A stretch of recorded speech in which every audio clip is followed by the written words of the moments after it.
अस्सलामुअलैकुम। आज मैं आपको गोश्त की एक डिश बनाना सिखाऊंगी जिसका नाम है इश्टू। शायद आपने ये नाम पहले कभी ना सुना हो, लेकिन इंतहाई लजीज डिश है। आप इसको बीफ, मटन या चिकन किसी भी गोश्त की फॉर्म से बना सकते हैं, लेकिन मैं आज आपको बीफ से बनाना सिखाऊंगी। ये हमारे पास, ये देखिए, ये है आधा किलो बीफ। ये फ्रीज़ किया हुआ है। अगर गोश्त आपके पास हड्डी वाला हो तो जायका ज़्यादा अच्छा आपके सालन का बनेगा। आप सबसे पहले ये आधा किलो गोश्त का पैकेट डाल देंगे कुकर में। ठीक है, कुकर में ऑलरेडी 4 बड़े चम्मच ऑयल के मौजूद हैं, ऑयल या घी जो भी आप इस्तेमाल करना चाहें। इसके बाद आप डालेंगे, ये देखिए, ये हैं प्याज, 4 प्याज मोटे कटे हुए, 4 प्याज आप डाल देंगे इसमें।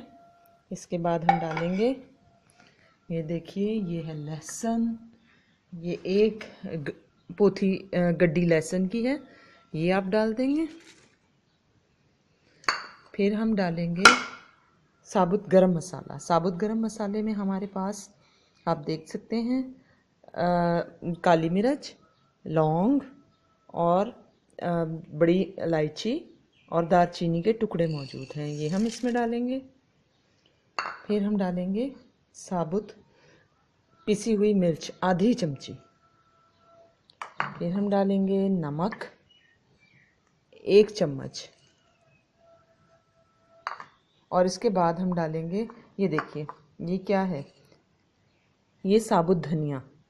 इसको हम पहले मोटा मोटा कूट लेंगे, इसलिए हम इसको पहले इस कूंडी में डालेंगे। इसके साथ ही हम डालेंगे ज़ीरा। साबुत धनिया 2 बड़े चम्मच है और ज़ीरा 1 चम्मच। इन दोनों को एक कूंडी में डालेंगे। इसको मोटा मोटा हम कूट लेंगे। कूटने के बाद इसको साबित नहीं डालना, क्योंकि उससे जायका अच्छा नहीं बनता। मोटा मोटा कूटने के बाद आप इसको गोश्त में शामिल कर देंगे। क्योंकि ये बीफ है, लिहाजा हम इसको बीफ को हम कुकर में बनाएंगे और कुकर को 15 मिनट हम चलाएंगे। और अगर आपके पास मटन हो तो मटन के लिए कुकर को 10 मिनट चलाएंगे। अगर आप चिकन से स्टू बनाना चाहते हैं तो फिर उसमें लहसुन और प्याज को आप ग्राइंड करके डालिए। ये देखिए, हमारे पास ये मोटा मोटा कूट चुका है धनिया और ज़ीरा, साबुत धनिया और ज़ीरा। 2 चम्मच साबुत धनिया के थे और 1 चम्मच ज़ीरे का। इसको भी हम इसी कुकर में गोश्त के साथ शामिल कर देंगे। स्टू बनाने के दौरान तमाम के तमाम मसाला जात इकट्ठे ही डाले जाते हैं और फिर उसको पकने के लिए रख दिया जाता है। अब ये देखिए, ये हमारे पास क्या है, ये आप देख सकते हैं, ये हमारे पास साबुत मिर्च है। इसके मोटे मोटे हाथ से टुकड़े करके हम इस गोश्त में शामिल करेंगे, क्योंकि स्टू में तमाम मसाला जात साबुत डाले जाते हैं और प्याज की मिकदार ज़्यादा रखी जाती है। जैसे कि आप देख चुके हैं कि हमने 3 से 4 प्याज मोटे टुकड़े करके डाले थे। ये देखिए, ये साबुत मिर्च है, लाल मिर्च जो मैंने आपको दिखाई थी, इसके मैंने टुकड़े कर लिए हैं।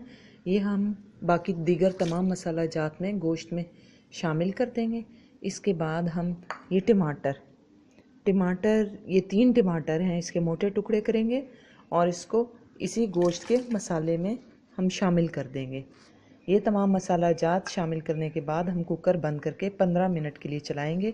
अगर आपके पास मटन है तो 10 मिनट चलाएंगे, और अगर चिकन है तो आप कुकर के बजाय हांडी में बनाएंगे, जिसमें लहसुन और प्याज और टमाटर ये चीज़ें ग्राइंड करके डालेंगे। बाकी तमाम मसाला जात साबुत ही शामिल किए जाएंगे।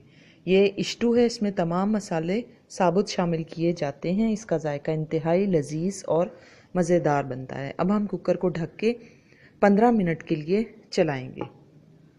ये देखिए, 15 मिनट के बाद जब हमने कुकर खोला तो हमारा गोश्त गल चुका है और मसाला पक चुका है।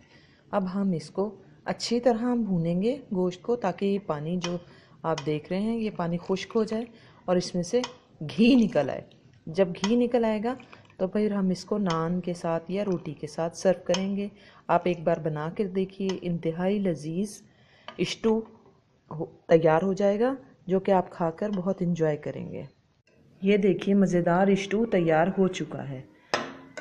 इसमें से घी अलग हो चुका है। आप इसको नान या रोटी किसी भी चीज़ के साथ सर्व कर सकते हैं। जब आप एक दफ़ा बनाएंगे तो आप इसको ज़रूर इंजॉय करेंगे।